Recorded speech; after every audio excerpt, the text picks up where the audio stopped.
prison, man. You feel me? This started a war, this started the police, they was going on, man. Look at this shit. You see this shit? It going down in this place after an incident on Sunday morning. This video surfacing yesterday on social media appears to show an inmate wearing a staff uniform. Law enforcement officers are searching for two inmates who escaped from the St. Clair County Correctional Facility. 27-year-old Ronald Odell and 27-year-old Antoine Wilson escaped. You know, the most recent woman to come forward tells me her refusal to cooperate with this man, Winfred Vance Jr., has caused her to spend the past 4 months behind bars. She says after months of threats from Vance, her worst nightmare became a reality. Did they ever, Byron? You know, earlier this month, the Department of Justice released a report that the Alabama prison system had the highest homicide rate in the nation, and violence has increased dramatically over the last 5.5 years or so. It's obvious the DOC took that report to heart. Alabama's prison system has become a national symbol of crisis and collapse. Behind the walls of facilities like Holman, St. Clair, Donaldson, and Julia Tutwiler, a grim reality plays out daily, one marked by extreme violence, neglect, and human suffering. With record-high death tolls, rampant assaults, and federal investigations citing cruel and unusual conditions, Alabama's prisons have become some of the most dangerous in the United States. What was once a correctional system has morphed into a network of institutions where survival often takes precedence over rehabilitation. This report explores the darkest corners of 4 notorious state-run prisons, exposing decades of abuse, leadership failure, and a system pushed far beyond. This started a war, this started the police, they was going on, man. Look at this shit. You see this shit? It going down in this. It going down in this, man. Look at this shit. They set the cube on fire, man. I ain't playing around this. They need to free up out this bit, man. Look at this. As far as the sex part is concerned, it is very, very frustrating and uncomfortable, especially if that's something that you really want to do, because you have to try to beat the police and inmates. And what I mean by that is, it's done quick and quietly. For the past 6 years, the two men have enjoyed a relationship behind bars.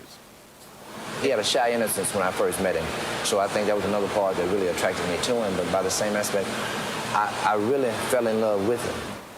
Every morning, Precious gets coffee for Marquise. He sews for him and keeps their area clean. In prison terms, Marquise and Precious are man and wife. We are learning more about the death of a Holman Prison corrections officer last week. Kenneth Bettis, who was assaulted and stabbed by an inmate 3 weeks ago, passed away Friday due to his injuries. He was a military veteran and a graduate of Clark County High School. His attacker, Cleveland Cunningham, is now charged with. According to the Department of Corrections spokesman, an officer and the warden were stabbed during that riot at Holman Correctional Facility. Holman is located in South Alabama in the city of Atmore, that's in Escambia County. About 830 male inmates are housed there, and the facility is the only one in the state that carries out executions. CBS 42 News reporter Stefan Dingle joins me now in the studio live. Stefan, how did all of this get started? Lee, good evening. According to officials, officers responded to a fight between inmates at one of the prison dorms around 9:15 Friday night. From there, things escalated quickly. Alabama prison leaders just releasing the results of a big-time blitz at Holman Prison near Atmore. Dozens, if not hundreds, of law enforcement officers surprising inmates early yesterday morning. Look at all of them heading into the prison. Just around 4:30 yesterday morning, a bunch of officers, including law enforcement from Baldwin County, swept into the prison looking for contraband. This picture shows them searching one of the dorms. Well, the Department of Corrections is investigating yet another death behind bars. 24-year-old Rashad Morissette reportedly himself last Friday in Atmore. This past Tuesday, Quentin Few was stabbed to death by fellow inmate Terrence Griffin. 3 prisoners were injured during a fight at Holman Correctional Facility in Atmore. The fight involved 11 inmates. 2 inmates were stabbed and a third had minor injuries. This fight came just 8 days after the staff did a sweep for contraband where they found over 350 makeshift weapons, 91 grams of cell phones, and other drugs. A corrections officer at Holman Prison in Atmore. The Alabama Department of Corrections says it happened as the lieutenant was attempting to control an inmate who was threatening other corrections officers. That lieutenant was transported to a local hospital with a minor cut to the eyelid. He's been released from the hospital. Inmate Robert Washington is now charged with assault in that incident. Investigators say 28-year-old Vaquero Armstrong found with a number of stab wounds after a fight with another inmate. He later died. The second incident reported at around 9:30 in another housing area. We're told a fight broke out among several inmates.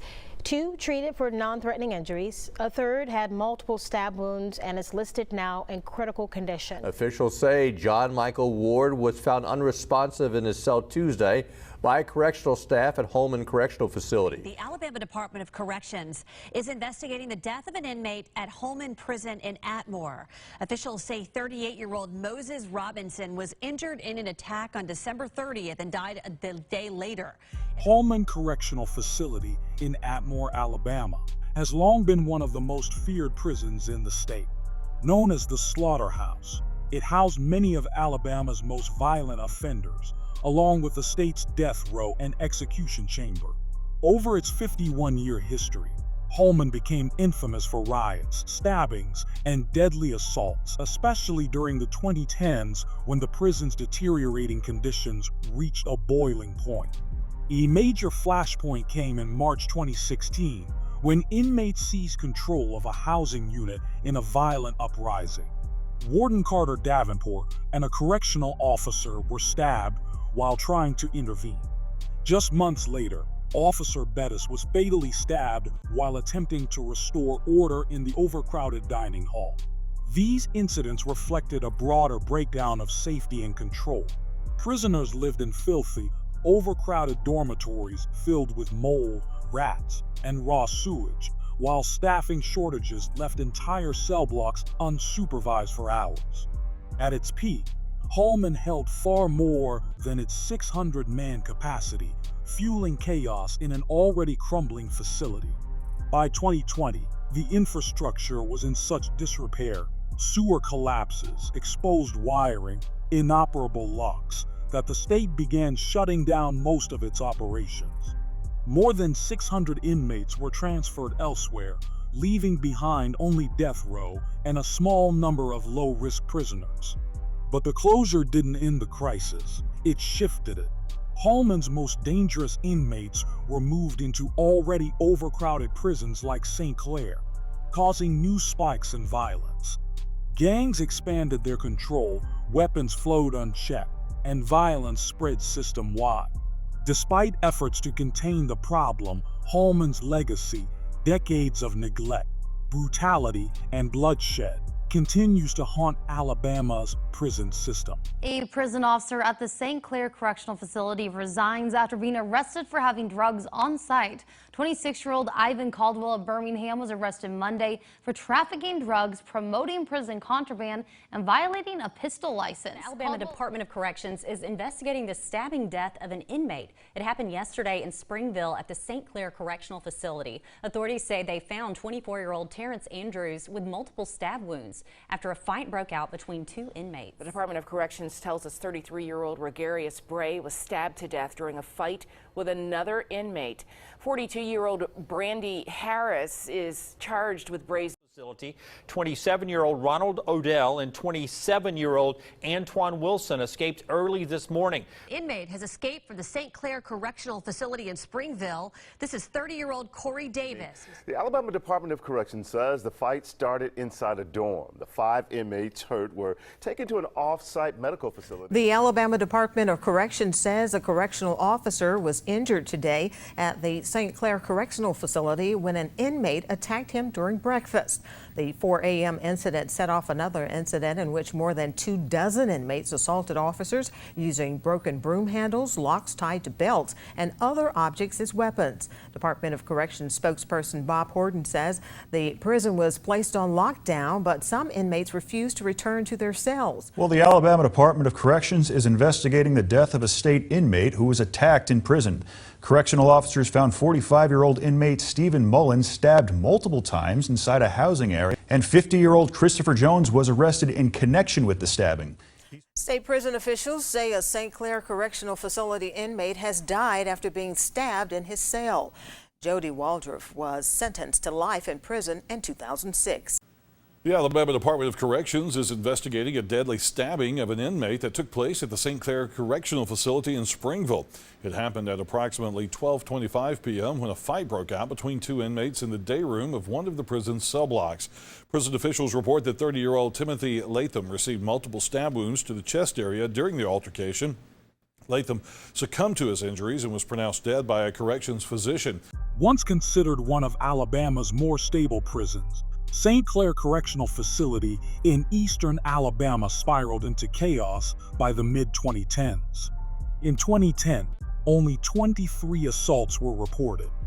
Just 3 years later, that number had surged past 100 annually, and between 2011 and 2014, at least 6 inmates were deleted, an alarming deletion rate that drew national concern.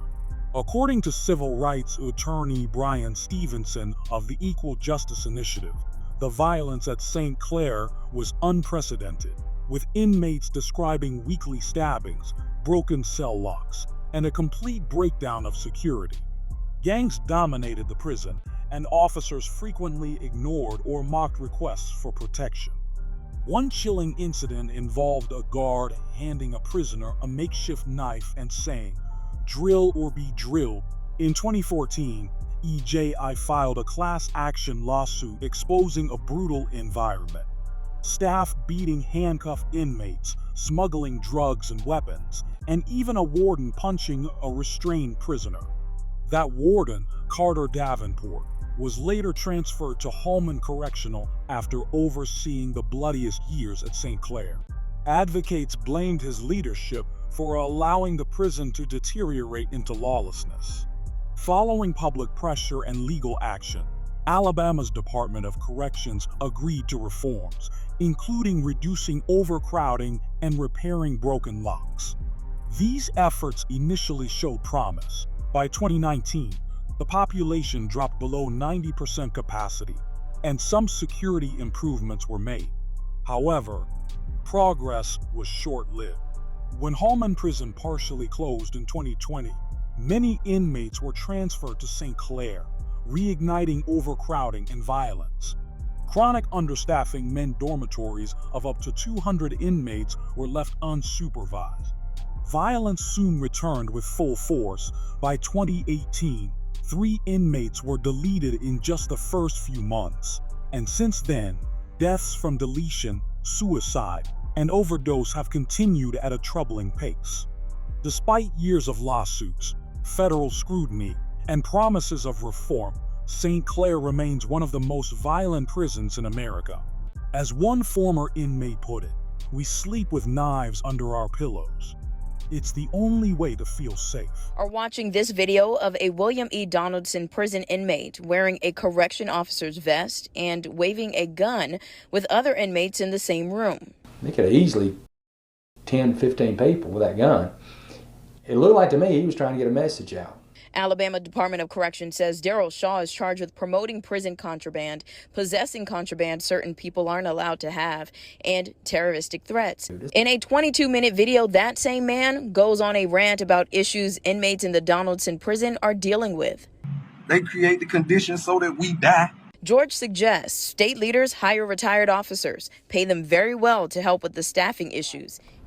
Right now, live at 5, the Alabama Department of Corrections says the Donaldson Correctional Facility is back to somewhat normalcy with what they were calling a controlled movement. Now, that lockdown, of course, as you know, put in place after an incident on Sunday morning. This video surfacing yesterday on social media appears to show an inmate wearing a staff uniform. The county's coroner office says LaShawn White was found unresponsive in his cell on Monday. He was taken to that facility's infirmary where he was pronounced dead. Red-handed, a Department of Corrections officer admits to smuggling contraband, including drugs and cell phones, inside an Alabama prison after getting cold hard cash from inmates in exchange. That former officer worked down at Donaldson Correctional Facility. That former officer, William Clemens, encountered an unexpected checkpoint set up outside the prison there. Court documents paint the picture from there. A canine found cell phones, pot, scales, cigars, and Xanax. And another former ADOC veteran officer telling me the contraband problem, it's everywhere inside these critically understaffed facilities. Wilson Clemens used a Cash App account to accept thousands of dollars in bribe payments using a display name, Mario Lopez. And the inmate on the other end saved Clemens' name in his phone as Granddaddy Otis. For months, they worked out what the inmates needed and how they'd get it inside before Clemens got caught. Authorities say a Donaldson inmate was. Authorities say 33-year-old Cedric Watts was stabbed Sunday morning inside the prison. Worker at Donaldson Correctional Facility is behind bars for allegedly trying to bring in contraband. The Alabama Department of Corrections says that an officer is recovering after being stabbed at the William Donaldson Correctional Facility in Bessemer. That happened around midnight during a search of an inmate's cell. Officials say the officer found contraband and was stabbed while questioning 32-year-old Sean Baker. Officer has a head wound and defensive wounds. Serving a life sentence on a Madison County murder conviction is dead. The Alabama Department of Corrections confirms Joseph Mitchell was found unresponsive in his dormitory at Donaldson Correctional Facility in Bessemer. Located in Bessemer, Alabama, the William E. Donaldson Correctional Facility has earned the grim nickname the House of Pain. Originally built in the 1980s as a maximum security prison, Donaldson houses many of Alabama's most dangerous inmates, including men serving life without parole and those with histories of violence. It is also home to the state's largest solitary confinement unit. In recent years, Donaldson has gained national attention not for controlling violence, but for fostering it. By 2022, the prison had one of the highest deletion rates in the country, with overcrowding and critical staff shortages fueling the crisis. Designed for 968 inmates, it was holding nearly 1,400 by mid-2022. On many nights, a single officer monitored the entire facility from a control gate while dormitories were left unsupervised. This lack of oversight created a dangerous power vacuum where violence went unchecked. Tragic stories like that of DeAndre Roney, who was stabbed to death in June 2024 after repeated pleas for protection, illustrate the human cost of this neglect. His death was one of 4 in a single 3-day span. At Donaldson, inmates often live in fear, sometimes resorting to stitching each other's wounds due to lack of medical care and fear of reporting injuries. Donaldson's problems reflect the broader crisis in Alabama's prison system. Officers have both suffered and inflicted violence, with past incidents like the 2010 beating death of Rockras Mack at Ventress Correctional Facility revealing a deeply broken culture. At Donaldson, excessive force by staff has occurred, but more common is institutional abandonment, dorms left unguarded, and prisoners left to fend for themselves. The Department of Justice has repeatedly cited Donaldson in reports highlighting the systemic issues of overcrowding, understaffing, and inhumane conditions. By 2024, Alabama's prison death toll had surged again, with Donaldson contributing significantly to the staggering total of 161 inmate deaths in just the first half of the year, many from suicide or overdose. As conditions continue to deteriorate, Donaldson has become emblematic of Alabama's prison crisis, a facility where simply being incarcerated can become a death sentence. Civil rights groups, lawmakers, and grieving families alike now describe these prisons, and Donaldson in particular, as death traps that demand urgent reform. You know, you have your good days with your bad days. Tutwiler Prison, a place Pam Williams knows well. A former drug addict, she's done 4 multiple-year stints in prison since 1997. 3 of them were here at the Wetumpka facility. The terrible experiences is when you see officers that are actually attacking inmates or sexually abusing them, and you're told you better not say nothing or you're in trouble or you can be in seg next. After a nearly 2-year investigation, Governor Robert Bentley admitted there is, quote, a history of unabated staff on prisoner sexual abuse and harassment. He goes on to say officials have been on notice for over 18 years of the risks to women prisoners, and for over 18 years have chosen to ignore them. Alabama has reached a settlement with the U.S. Justice Department over a state prison for women that federal officials said subjected inmates to a toxic culture of abuse and harassment.